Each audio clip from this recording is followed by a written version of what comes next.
and shared his story of volunteerism in Clinton. So I'm going to address a growing concern, the decline of volunteerism within the United States, as many studies show. The discontinuation of required community service hours in our high school has hurt our local community, which supports our schools. I don't know why this program has stopped, except for senior civics class. Some students may have cheated, but cheating occurs in many subjects, yet we haven't discontinued those classes. Our local nonprofits, including the Chamber of Commerce, have struggled. We strongly urge that community service hours be reinstated for all high school students. Learning to volunteer early sets a lasting example. As Scoutmaster here in Clinton, I see how community service is essential for our scouts. One notable example I have to mention is Terry Hendricks, Eagle Scout, CHS graduate. He was selected as part of scouting to present to Congress and also to the President about statistics of scouting within America, all because of his volunteer activities. Reflecting on my experience, I didn't volunteer for nearly 40 years due to lack of opportunities in my high school. My high school did not have community service hour requirements. I never learned. It wasn't until my wife's deployment that I stepped into a volunteer role and discovered its joys. I had to replace her on the chamber board as she had to leave for Afghanistan. Last year alone, I probably dedicated over 1,000 hours to scouting and other community service within the city. Cecina cited studies that show volunteering is good for people. Study after study shows social, emotional, and psychological benefits of volunteering. It builds community, fosters understanding, encourages friendships across diverse groups, qualities that we want to instill in our youth. Yet we have intentionally removed those opportunities from them. Even the mission statement of the board says the Clinton Community School District provides a positive, supportive, and safe environment which empowers students to achieve academic, technical, and social, emotional growth to their fullest potential. Tom Reddington is one of the most involved members of Clinton's American Legion and has served the community in several capacities. In his time as a resident of Clinton, he too made the call for the district to reinstate the program. I've had many students come to us with a piece of paper saying, "I'll help with a food bank. Will you sign off on my hours?" And they were excited to do it. They enjoyed it. It also allowed them. One of the things that I see with students today is their interpersonal skills, their ability to deal with a lot of people. If you've been in a restaurant or something, two kids be at the table and they're texting each other. They're not even talking. But the community action, and Ed did a very good job on this, it's needed.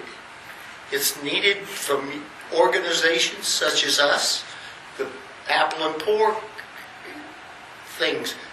It's needed for the students. I don't know why you removed it, but I've been involved with it for a long time. And in fact, I also had worked for the probation department. They would send, do you have anything? We'd have some hours for them to work. We filled out the paperwork. It's neat. The Clinton Board of Education Tuesday night also heard from members of the FFA National Champion Livestock Judging Team and about the potential changes to the Bloomington Area Career Center. We'll have more on those stories in the days ahead on Regional Radio. DeWitt County Zoning and County and Zoning Administrator Dee Dee Rentmeister is approaching retirement, but who will take on her responsibilities? At Tuesday night's County Land Use Committee meeting, the major topic of discussion was the plan of succession for Rentmeister's retirement. The committee debated having one full-time employee take on county administration as well as zoning, or having a part-time employee for each. One of the major concerns was the workload. Well, I'm bad word. I'm assuming that this new zoning position is going to do all of it. Yeah. The inspections and the issuing and following up with anything that's coming. There won't be another person that's going to do the outside inspections. Yeah, I would think so too, but until you get that person trained, right? If it's too much for for one person to, or, to take on some of the administrative assistant duties as well as zoning, for the short term, you could continue to sub out the inspections and things of that nature while you get them on board. Board member Patrick Ryan suggested putting out feelers for the position being full-time and see if any candidates would be interested in it. He says if no one bites, they can reconsider. Rentmeister expressed concern, though, about finding an experienced candidate. My day is never what I think it's going to be when I walk in that morning. It just isn't. And you have to be able to switch gears. It's very hard to find people like that. So I don't know, offering them up a full-time job and throwing $58,000 at them is still going to, and I've seen it in the past when we've advertised and we've interviewed. It's easy to interview and say that you understand that, in a drop of a dime, you're switching gears and your whole day is just blown. I just don't feel that. And like I said, I am getting a lot closer to retiring, and just to replace my position is going to take a lot of dedication and a lot of time. Ultimately, the board elected to make the zoning administrator and county administrator two separate positions. And starting at $32 an hour, with the note that they can change the position details before the budget is passed at the beginning of November.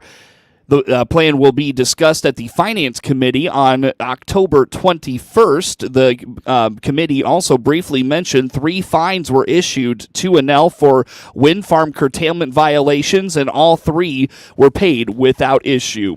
Sports is next on The Morning Show.